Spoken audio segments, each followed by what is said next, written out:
La pregunta es, ¿cuál es o qué es la sana doctrina? ¿Ok? Necesito que piensen en eso. ¿Qué es o cuál es la sana doctrina? Y no sé por qué habrás venido hoy aquí, cuál ha sido tu propósito de estar aquí en este lugar, pero hoy busco que hablemos de sana doctrina. Así que bueno, agárrate, porque la verdad es que hoy vamos a hablar de un tema que es difícil de escuchar, pero más que difícil de escuchar, es imposible de vivir. Y el tema es santidad. ¿Han escuchado hablar de cómo entró el pecado al mundo y cómo fue que Adán y Eva fueron expulsados del jardín del Edén? Bueno, en resumidas cuentas, Dios decidió hacer a la humanidad, hace el hombre a la mujer, los mete en un jardín del Edén donde gozan de muchos beneficios porque pues ya tienen todo que comer, tienen muchas cosas, ¿no? Y están dentro de la presencia de Dios. Pero después, ¿cómo entra el pecado a la humanidad? Génesis 3, versículos 6 al 7. La mujer vio que el fruto del árbol era hermoso y le dieron ganas de comerlo y de llegar a tener entendimiento. Así que cortó uno de los frutos y se lo comió. Luego le dio a su esposo y él también comió. En ese momento se le abrieron los ojos y los dos se dieron cuenta de que estaban desnudos. Entonces cosieron hojas de higuera y se cubrieron con ellas. Ok, aquí entra el pecado al mundo a través de la desobediencia que tenía Eva y Adán, ¿no? Había solamente un requisito para poder gozar de los privilegios del jardín del Edén, y era, no, de todos los frutos, de todos los árboles, solamente de uno no debían de comer. Y ellos desobedecieron, y eso trajo consecuencias. Vemos, el desenlace de esto en Génesis 3 hasta el versículo 23. Dice, por eso Dios, el Señor, sacó al hombre del jardín de Edén y lo puso a trabajar la tierra de la cual había sido formado. Es decir, a través y como consecuencia de su pecado, dejaron de estar en la presencia de Dios, dejaron de gozar de los beneficios que les estaba dando Dios, ¿no? Y recuerdo, cambiando un poquito de tema, que cuando iba en la secundaria, pues hacían varias excursiones y demás, ¿no? No sé si a ti te pasó, de esas veces que pues, preparas desde un día antes tu ropa de calle, te mandan un sándwich, preparas tu permiso firmado, tu gafete, no sé lo que sea. Y obviamente pues estaba chido, ¿no? Porque pues te ibas a ir a divertir e incluso si había pues ahí pues una morrita que pues te gustaba o un chavo que te gustaba, sabías que el día de la excursión era el día en que te tenías que aplicar, ¿no? Pero nunca falta el morro castroso, que siempre es como de, pues está haciendo desorden, demás. Mi profe de química pues había dicho que pues escogió a nuestro grupo para poder ir a la excursión, ¿no? Pero había una condición. Y la condición de ir a la excursión dependía del comportamiento del grupo. Pero este morro castroso, yo estoy acordándome del morro castroso de mi salón, pero yo sé que tú también en tu salón no hubo un morro castroso en la secundaria, ¿no? Este vato llevó cohetes a la escuela. O sea, ni siquiera era septiembre, no se celebraba nada, no sé de dónde sacó los cohetes, pero en el receso prendió una paloma, la aventó al salón de música y pues valió gorro, ¿no? Obviamente esto pues desencadenó varias consecuencias, nadie quiso decir quién fue, demás, y esto llegó a oídos del profe de química que nos iba a llevar, ¿no? Y por él pagamos todos. Por algo que hizo una persona, pagamos todos y ya no fuimos a la excursión porque era el requisito para ir, portarnos bien, ¿no? Y déjame decirte que Adán y Eva son esos morros castrosos. Y por ellos pagamos todos. Ahora, gracias a que el pecado entra al hombre, el ser humano por naturaleza tiende a pecar y no puede dejar de pecar. O sea, es como pedirle a alguien, pedirle un árbol manzanas cuando es un árbol, no sé, de limones. No se puede. No le puedes pedir al hombre que no peque porque dentro de su naturaleza está pecar. Entonces, no sé si estés anotando, ojalá estuvieras anotando los versículos, pero si quieres anotar algo es, la naturaleza humana es pecar. Tu carne no te va a dejar no pecar. Y ojalá se quedara ahí, ¿no? O sea, ojalá se quedara ahí pues peco y ya no pasa nada, ¿no? Ya me acostumbro a vivir así, no pasa nada, bueno, pues ni modo, no puedo hacer nada, ¿no? Pero no es así, no se queda ahí, porque todas las actitudes y todo lo que hagas siempre traerá consecuencias. Lo que hagas puede traer consecuencias buenas o puede traer consecuencias malas. El pecado tiene consecuencias. En Romanos 6:23, es un versículo que casi siempre uso, dice, porque la paga del pecado es muerte, mas la dádiva de Dios es vida eterna en Jesús. En otras palabras, la consecuencia de cualquier pecado es la muerte. Y la neta no es justo. O sea, no es justo que si yo nada más robé un chicle, tenga que pagar de la misma manera espiritualmente que alguien que no sé, viola perros o no sé, algo súper feo. Espiritualmente, el pecado es pecado. Obviamente en este mundo las consecuencias cambian.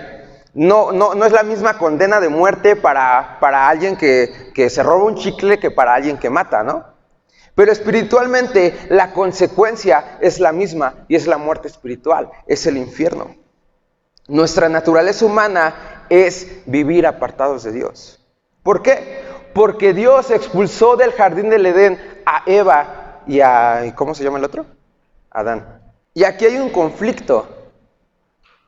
Porque en 1 de Tesalonicenses, capítulo 4, en 2 versículos, en el 7 y el 8 dice, pues no nos ha llamado Dios a inmundicia, sino a santificación. Okay, a ver, otra vez dice, pues no nos ha llamado Dios a inmundicia, sino a santificación. Así que el que desecha esto, no desecha a hombres, sino a Dios, que también nos dio su Espíritu Santo. Aquí hay una palabra, es santificación. ¿Y qué es la santificación? ¿Qué es la santidad? ¿Alguien sabe qué es la santidad? ¿Qué significa la palabra santidad? La palabra santidad significa vivir apartados del pecado. Entonces, Dios me está pidiendo algo que no puedo darle. Dios quiere limonada, pero ¿sabes qué? No hay limones. Entonces, aquí hay una pregunta, ¿Dios es injusto? La respuesta es no. ¿Por qué? Porque el trato inicial siempre fue claro. Si pecas, no entras al cielo. Si no pecas, sí entras al cielo. Y nosotros pues no lo quisimos cumplir, ¿no? Es que yo no cumplí ningún contrato, podrías decir. Yo no firmé ningún contrato. ¿Sabes qué? Alguien más ya lo hizo por ti. Por uno pagamos todos. Entonces, no hay salida. La paga del pecado es la muerte, no hay salida. Y hasta este punto podrías decir, no manches, nos vamos a ir al infierno todos, ¿no? Así como... ¿Y has escuchado la palabra predestinación? Si hasta este punto no has sentido que te movió un poco las ideas en conflicto, pues a ver si esto es de tu talla. Me voy a meter en un conflicto, me voy a meter en una bronca, pero prefiero despertar en ustedes duda a haberme ido de aquí sin haberles movido la cabeza. En Romanos capítulo 8, versículo 28 y 30 dice, y sabemos que a los que aman a Dios, todas las cosas les ayudan a bien. Esto es, a los que conforme a su propósito son llamados, porque a los que antes conoció, también los predestinó para que fuesen hechos conformes a la imagen de su Hijo, para que Él sea el primogénito entre muchos hermanos. Y a los que predestinó, a estos también llamó, y a los que llamó, a estos también justificó, y a los que justificó, a estos también glorificó. ¿Cómo? Si lees de primera instancia este pasaje, este versículo, pues podrías confundirte. ¿Por qué? Porque pues, podrías decir, o sea, ¿cómo que hay gente predestinada? ¿Estaré predestinado a ser salvo? ¿Y si no? Dios entonces puede que aunque le eche muchas ganas, aunque me esfuerce, y si no estoy llamado a salvación, ¿de nada sirvió? Y es que Dios sabía que tú y yo no podríamos dejar de pecar. Dios sabía que tú y yo terminaríamos en el infierno. Dios sabía que tú y yo le íbamos a fallar. Y la predestinación mencionada en Romanos 8:30 no hace referencia a que Dios tenga favoritos. Hace referencia a que desde un inicio Dios predestinó el plan de salvación. Entonces ya no es un Dios injusto. Entonces es un Dios de amor y de misericordia y que quiere darte una nueva oportunidad. Dios desde un inicio predestinó que Jesús tenía que morir por nosotros. Que no puedes tomar cartas en el asunto por algo que ya pasó en el pasado. Pero puedes tomar cartas en el asunto para cambiar tu futuro. Sí o sí, la paga de nuestro pecado es la muerte. Pero la predestinación de salvación tiene un propósito y ahora tú la puedes tomar. Tienes la libertad de decidir seguir a Jesús. ¿Sabes por qué? Porque tú y yo no podemos salvarnos por nuestra propia cuenta. ¿Por qué? Porque nuestra naturaleza es pecar. Es fallarle a Dios. En Romanos capítulo 3, versículo 9 dice, ¿a qué conclusión llegamos? ¿Acaso los judíos somos mejores? De ninguna manera. Ya hemos demostrado que tanto los judíos como los gentiles están bajo el pecado. Y podrá decir, es que Isaac, los judíos son el pueblo de Dios y Dios les prometió a los judíos que iban a ser salvos sí o sí. Ok, sí, pero si aceptaban al Mesías. Y en este versículo se menciona que tanto judíos como gentiles, todos cargamos y estamos bajo el pecado. No hay salida. En 2 Corintios, capítulo 5, versículo 21, dice, al que no conoció pecado, por nosotros lo hizo pecado, para que nosotros fuésemos hecho justicia de Dios en él. Y como mencionamos hace un momento, la santidad es vivir apartados del pecado, es vivir sin pecar. Por lo tanto, el único santo es Jesús. Tú y yo no podemos. Y te voy a decir algo, la santidad es imposible para nosotros.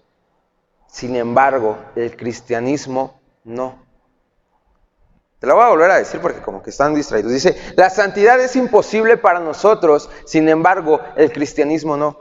Con esto no te invito a resignación, a que digas, pues es que yo soy así porque yo crecí en este contexto. Yo soy así porque mis papás nunca me dieron un abrazo. Yo soy así porque un día probé algo y no puedo dejar de que me guste, ¿no? No puedo evitar que me guste, ¿no? Yo soy así, yo nací así. Yo soy así porque un día Adán y Eva decidieron pecar. Y pues está en mis genes fallarle a Dios y yo no puedo cambiar. El mundo te dice, nací de esta manera, ¿no? Pero Jesús te dice, es necesario nacer de nuevo. En Juan capítulo 3, versículo 3 dice, respondió Jesús y le dijo, de cierto te digo, que el que no naciere de nuevo no puede ver el reino de Dios. La verdad es que esta semana para mí fue algo neta bien difícil. No solo esta semana, yo creo que estas últimas semanas han sido difíciles para mí. Perdí mi norte, perdí mi dirección. Olvidé que yo ya había nacido de nuevo. Y sabes, en medio del desierto, cuando pierdes tu norte, puedes morir. Cuando pierdes tu mirada de la cruz, puedes morir. Y estas últimas semanas, yo estuve mal, neta mal. Me alejé de Dios. Y no me da pena decirlo porque, como acabamos de decir, nadie es santo. Cuando pierdes tu norte, la iglesia te va a defraudar. ¿Por qué? Porque cuando pierdes tu norte, empiezas a buscar cualquier cosa que te dé dirección. Tu norte empieza a ser Isaac. Tu norte empieza a ser Daniel Sandoval. Tu norte empieza a ser la gente que nos paramos aquí al frente. Pero nadie es santo, solamente Jesús. Y cuando entiendes eso, nada ni nadie te va a poder defraudar. Cuando aceptamos que no somos santos, cuando aceptamos que solo a través de Jesús podemos alcanzar salvación, entonces nuestra vida puede empezar a cambiar. No podemos ser santos, pero sí podemos ser cristianos. ¿Y qué es el cristianismo? Una vida de constante arrepentimiento, una vida de constante comunión con Dios, una vida con norte, donde el norte es Jesús, donde es Cristo, cristianos. Al inicio te preguntaba, ¿cuál crees o cuál es la sana doctrina? No abras tus ojos, quiero que pienses en esto. ¿Cuál es la sana doctrina? La sana doctrina no es aquella que tiene las mejores dogmas, no es aquella que busca la verdad absoluta, no es aquella que trae la super mejor enseñanza. La sana doctrina es aquella que sana. La paga de nuestro pecado era la muerte, pero a través de Jesús podemos obtener esa salvación. Y no sé si hay alguien aquí que quiera neta volver a reanudar sus votos con Dios. No te voy a pedir que pases aquí y que aceptes a Jesús en tu corazón, pero la Biblia es bien clara. Hoy yo quiero que te vayas, no con el regaño, porque no es mi intención, pero quiero que te vayas con esta palabra que neta sana, que ahora tienes la oportunidad de acercarte a Jesús. Que la zurraste, que sí te equivocaste, que nos equivocamos, pero hoy tienes una nueva oportunidad.